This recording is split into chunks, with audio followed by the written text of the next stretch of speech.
बिस्मिल्लाहिर्रहमानिर्रहीम। अस्सलाम वालेकुम स्टूडेंट्स। लास्ट लेक्चर से बेटा जी हमने स्टडी ऑफ मलेरिया का टॉपिक जो है वो डिस्कस करना स्टार्ट किया था और हमने 17 और 18 सेंचुरी की बातें की थी कि 17 और 18 सेंचुरी में जो है वो मलेरिया के बारे में क्या क्या जो है वो चीज़ें डिस्कवर हुई। अब हम 19 सेंचुरी के बारे में बात करने जा रहे हैं कि 19 सेंचुरी में कौन कौन से साइंटिस्ट आए, कौन कौन से साइंटिस्ट ने अपनी कंट्रीब्यूशंस दी मलेरिया की प्रॉब्लम को सॉल्व करने के लिए।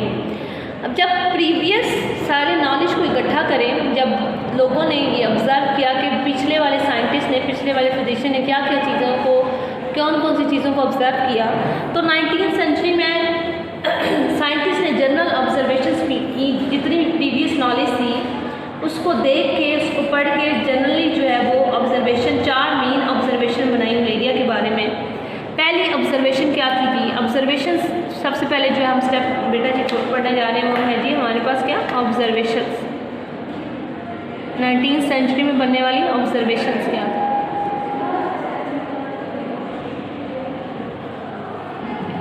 पहली ऑब्जर्वेशन ये थी कि मलेरिया और माशी एरिया का कुछ ना कुछ तो रिलेशन है।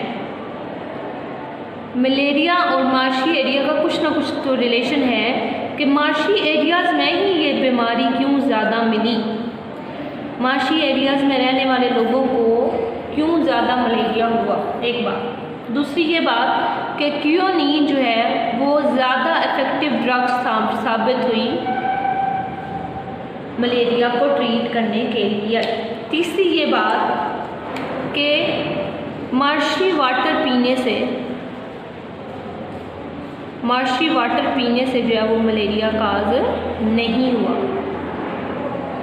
और चौथी और मेन बात वो ये कि Plasmodium is the cause of malaria, कि प्लाज्मोडियम जो है मलेरिया पेशेंट के ब्लड सैंपल्स में मिला।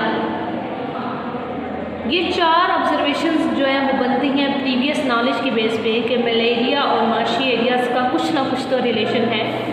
क्योनिन जो है मलेरिया को ट्रीट करने के लिए इफ़ेक्टिव जो है वो ड्रग, इफ़ेक्टिव मेडिसिन साबित हुई।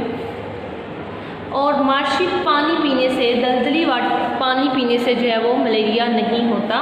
और प्लाज्मोडियम जो है वो मलेरिया के पेशेंट्स के अंदर देखा गया, उनके ब्लड के अंदर देखा गया।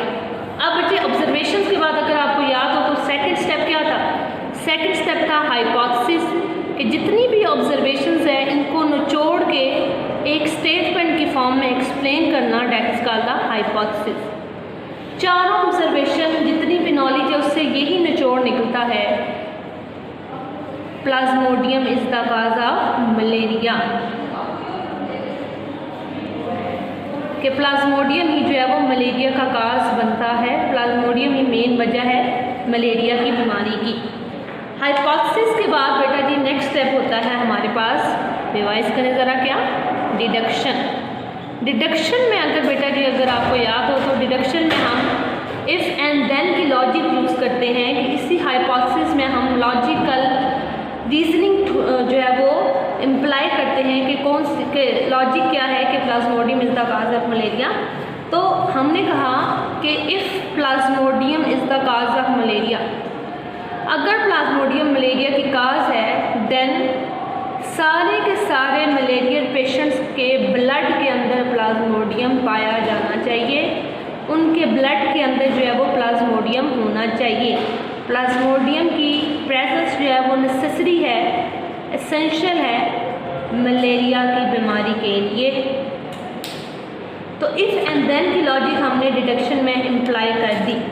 अब नेक्स्ट स्टेप क्या था हमारा बेटा जी? डिडक्शंस के बाद वो था जी एक्सपेरिमेंटेशन।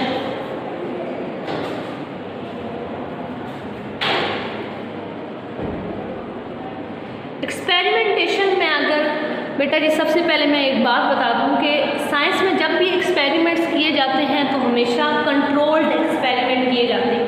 कंट्रोल्ड एक्सपेरिमेंट से क्या मुराद है बेटा जी? एक्सपेरिमेंट करते हुए 2 ग्रुप्स बनाए जाते हैं और उन दोनों ग्रुप्स का मुआवजा किया जाता है, कंपैरिजन किया जाता है। जब भी 2 चीज़ें कंपैरिजन में आती हैं तभी किसी चीज़ की खूबी और किसी चीज़ की खामी का, किसी चीज़ की कमी बेशी का पता चलता है। तो एक ग्रुप को हम कहते हैं जी कंट्रोल ग्रुप और एक को हम कहते हैं जी experimental experimental group. Control group में हम लेंगे स्टैंडर्डाइज चीज़, स्टैंडर्ड चीज़, म्यार की चीज़। फॉर एग्जाम्पल हम किसी बंदे की पर्सनैलिटी को आइडियल मान लेते हैं, उसको स्टैंडर्ड मान लेते हैं कि हमने भी उस जैसा बनना है, तो हम ये कंसिडर करते हैं कि उसमें कोई भी जो है वो खामी नहीं होगी, मतलब वो सारी बुराइयों से पाक होगा। तो कंट्रोल ग्रुप में हम स्टैंडर्डाइज चीज़ लेते हैं, मतलब कि खूबियों वाली चीज़ लेते हैं। एक्सपेरिमेंटल ग्रुप में हम वो चीज़ लेंगे बच्चे जिसको हमने चेक करना है कि इसमें कोई ना कोई ख़राबी हो। तो कंट्रोल ग्रुप में हमने क्या किया बेटा जी, कंट्रोल ग्रुप में हम क्या करेंगे, कंट्रोल ग्रुप में हम मलेरियल पेशेंट्स ले लेंगे, मलेरियल पेशेंट्स के ब्लड सैंपल ले लेंगे। और एक्सपेरिमेंटल ग्रुप में हम कंट्रोल ग्रुप में हम क्या करेंगे, स्टैंडर्डाइज चीज़ है ना, जिसमें कोई बीमारी ना हो, कोई खराबी ना हो। तो कंट्रोल ग्रुप में हम नॉर्मल पर्सन का ब्लड लेंगे और एक्सपेरिमेंटल ग्रुप में हम मलेरियल पेशेंट के जो है वो ग्रुप लेंगे। तो साइंटिस्ट ने 19वीं सेंचुरी के साइंटिस्ट ने क्या किया, 100 सैंपल्स लिए नॉर्मल पर्सन के ब्लड के और 100 ही सैंपल लिए मलेरियल पर्सन के ब्लड के। तो अब बच्चे दो चीज़ कंपैरिजन में आ गई। इन नॉर्मल पर्सन में जाहिर सी बात है प्लाज्मोडियम उन्हें ब्लड में नहीं मिला होगा, हम एज्यूम करें ना, और मलेरियल पेशेंट में उन्हें प्लाज्मोडियम दिखा होगा कि जिसकी वजह से उन्हें मलेरिया की बीमारी हुई। तो इस तरह से जो है वो मलेरिया के ऊपर जो है प्रॉपर्ली स्टेप बाय स्टेप जो है वो काम करना शुरू कर दिया गया।